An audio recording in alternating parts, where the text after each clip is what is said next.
O problema é que ações concretas estamos desenvolvendo no sentido da implantação dessa política e o que é necessário fazer. Do ponto de vista interno das instituições, das redes públicas estaduais, municipais e rede federal, e o próprio MEC enquanto agente indutor, né, o que é que está se fazendo. E aí eu identifico, para terminar, os elementos sobre os quais residem nossas maiores preocupações. Um dos campos é a concepção. Não basta apenas dizer que nós vamos ter ensino médio e educação em curso técnico, ou ensino fundamental e formação inicial continuada no seu currículo. Nós precisamos ter uma dimensão de qual é o sentido dessa formação, qual é a concepção de formação. É formação para atender de maneira imediata os interesses imediatos do mercado de trabalho, ou é uma concepção mais ampliada que considera as necessidades desse mundo do trabalho, mas não submete a concepção de formação humana às necessidades imediatas. Ao contrário, a concepção é de formar o sujeito, né, que tem a capacidade de compreender-se no mundo, compreender esse mundo e saber atuar nesse mundo em função da autonomia construída pelo processo de formação. E essa discussão sobre a concepção, ela não está dada. Haja vista outra evidência que eu vou colocar aqui agora. Está entrando no Conselho Nacional da Educação uma nova proposta de diretriz para a educação profissional, diretriz curricular para a educação profissional, que ao invés de caminharem nessa direção da formação humana integral, caminha na direção lá da política dos anos 90, da formação de competências para a empregabilidade.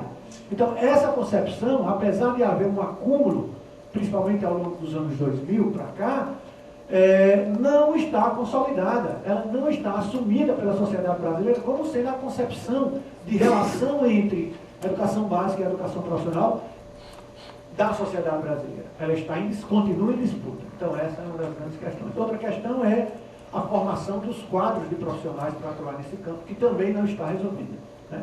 E essa outra questão que eu coloquei por último, que é nesse início agora de governo, pegando o Pronatec e o próprio Plano Nacional da Educação, que ele tem um caráter privatizante em todas as etapas da educação nacional. Se você pegar o Plano Nacional da Educação, o que está proposto lá, para todas as etapas, desde a educação infantil até a educação superior, ele tem um tom extremamente privatizante. E isso é uma desresponsabilização do Estado com a garantia do direito. Passar a ter a educação não como direito, mas sim como prestação de serviços. No sentido geral, é isso que eu queria colocar, mas quero reforçar o que eu coloquei inicialmente. O movimento que está acontecendo no sentido da aproximação da educação de jovens e adultos com a educação profissional, o movimento como um todo, ele traz um balanço muito positivo. Há 6 anos atrás, nós não tínhamos essa discussão, e agora nós temos essa discussão, e além da discussão, nós temos ações concretas no âmbito da rede federal, no âmbito das redes estaduais. Agora, e municipais. Agora, isso significa que a situação está resolvida? Não. Pelas questões aqui que a gente tentou rapidamente mapear, a gente vê que há muito o que fazer. Obrigado.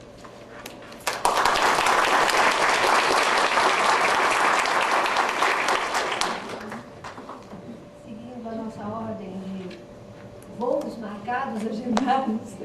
Vou passar a palavra para a professora Marise Ramos.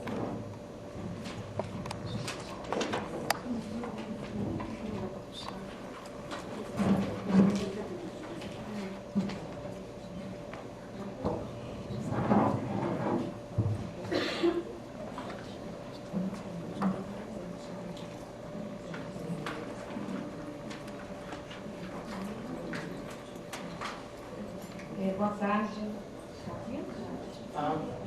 Boa tarde a todos e todas. Acho que é um momento especial, né, que a gente se reúne aqui entre colegas aqui à mesa e dialogando com vocês. A gente espera que possa haver um diálogo não só a partir da escuta, né, de um lado, mas que a gente possa depois debater um pouco também, ainda que nosso tempo seja de fato bastante corrido. eu estou entendendo aqui como um painel, né, em que a gente apresenta questões, faz elaborações a partir dos lugares em que a gente se encontra, nas nossas reflexões e preocupações. Né?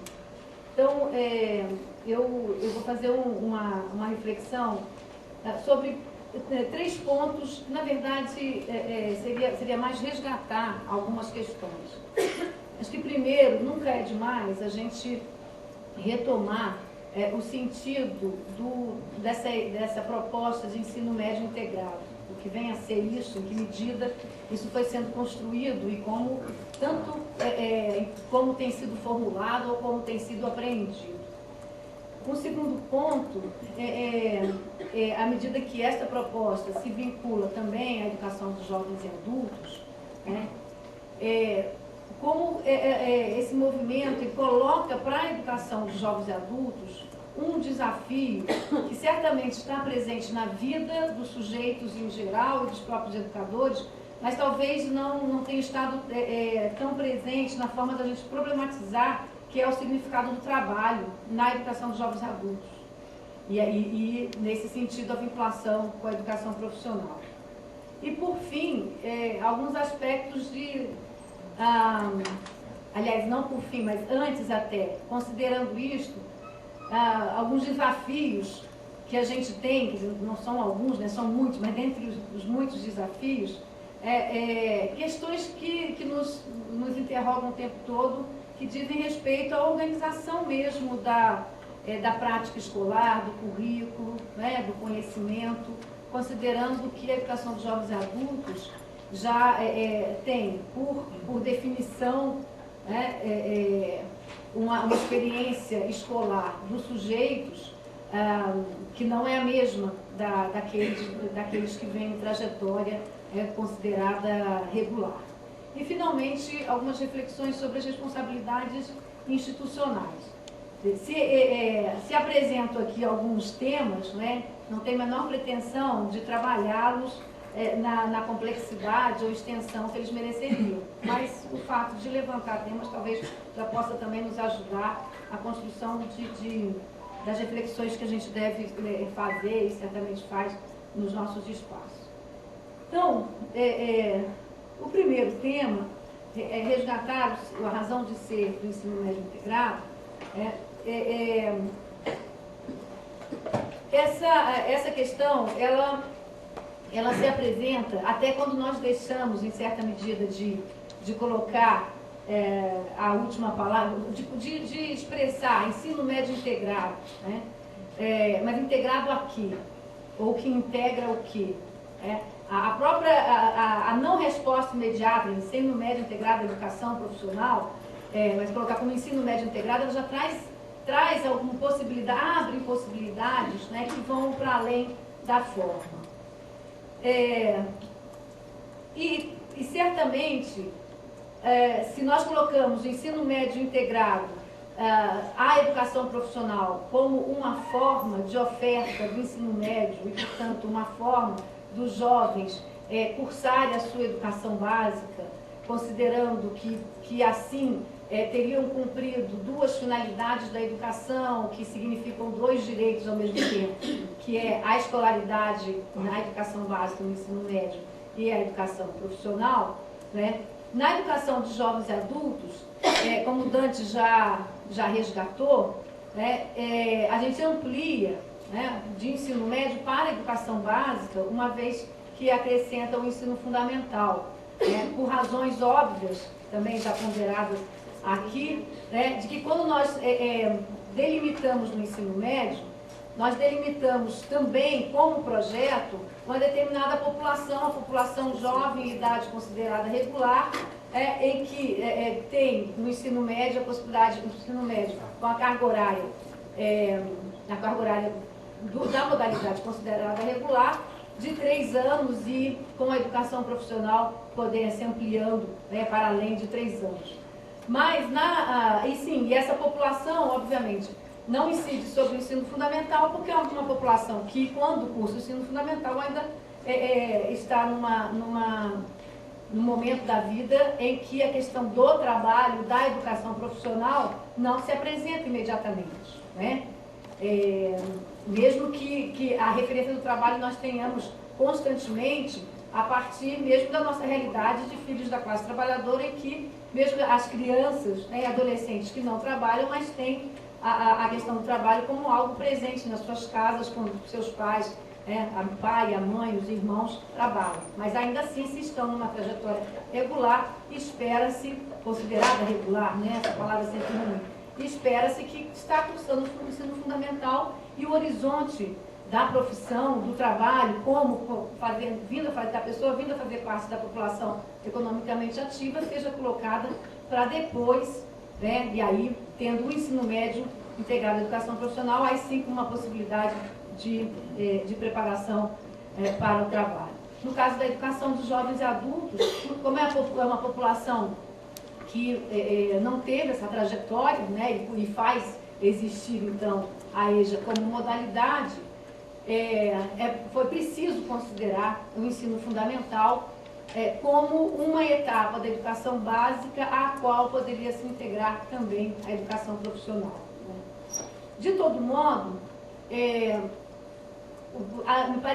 me parece relevante a gente demarcar que a profissionalização atrelada, vinculada ou integrada à educação básica é, antes, uma necessidade histórica e social que se apresenta. Né? Para os jovens, se apresenta porque a questão de produzir, de gerar renda, né, é muito imediata. Então, os jovens da classe trabalhadora, ainda que consigam uma trajetória relativamente linear na educação, a questão da escolha profissional, da necessidade de trabalhar o quanto antes, é uma verdade. Né? E a reforma do decreto imposta pelo decreto 2208, que impediu que isso acontecesse no ensino médio, na verdade gerou, não é o único determinante, mas se gerou um fenômeno que era a evasão, a diminuição de matrículas no ensino médio. Enquanto estávamos elevando a taxa de escolaridade da população em ensino fundamental, as matrículas do ensino médio estavam decrescendo. Essa é uma face da realidade, que um dos seus determinantes, fora um conjunto de outros aspectos, é que a preemência do trabalho, né, desafia e concorre com a escola. A possibilidade do ensino médio integrado à educação profissional, ainda que não resolva isto, até porque a preemência ao longo de 3 anos, ou 4 anos, continua existindo, mas apresenta para o sujeito a possibilidade de, cursando o ensino médio e educação profissional técnica de nível médio, configurar horizontes tanto de continuidade de estudos quanto de possibilidade de exercício profissional efetivamente. Né? É claro que do ponto de vista da construção, né, da construção dos horizontes da sociedade, a educação profissional deveria ser algo remetido após a educação básica, né? No sentido de que tivéssemos uma possibilidade de se cursar a plenitude da educação básica até o ensino médio e a carreira profissional, as escolhas profissionais fossem feitas posteriormente. Mas se isso não se coaduna com a realidade, qualquer política impeditiva disto, na verdade, se torna idealista ou imprópria, em termos das necessidades efetivas. Então, acho que pensar a questão da integração no ensino médio, no primeiro plano, mesmo para a educação regular, é importante a gente se colocar, compreender como uma necessidade social histórica, mas que no horizonte da utopia, né, e da conquista de direitos, possa ser, inclusive, superado, no sentido de que a educação profissional venha a ser uma necessidade, a possibilidade para depois da educação básica. Agora, ainda assim, né, tem um sentido que me parece muito importante para a gente pensar a forma de localizar a questão da vida produtiva na educação e na educação básica também, a vinculação entre educação e produção, entre educação e trabalho. A herança escravocrata da nossa sociedade, a hegemonia de um pensamento, do pensamento dominante, centrado, vinculado aos projetos e à forma de viver da sociedade por parte das elites, menosprezam o trabalho.